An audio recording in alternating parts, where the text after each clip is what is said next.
Well, there's definitely no sign of Ford's famous New Edge design on their latest concept car, which they've launched here in Detroit.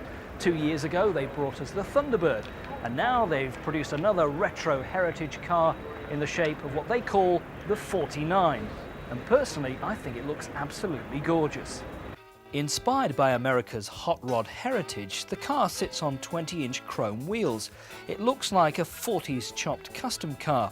It's been strongly influenced by a 1949 Ford that donates its name to the car. The outside may hark to the past, but under the bonnet it's up to date as nesting in the polished engine bay is the same V8 as you find in the Thunderbird. Inside you have raised centre console, 4 bucket seats and a single instrument pod. Richard, you've just stunned us this afternoon here at the show with the 49 concept. What's the feeling behind it? Well, it's a little bit of an experiment. It's not really aimed at being a production car. It's more a little bit of a thinking exercise where we're trying to crystallize what are all the good things about Ford's history, some of the outstanding landmarks of Ford's history in North America.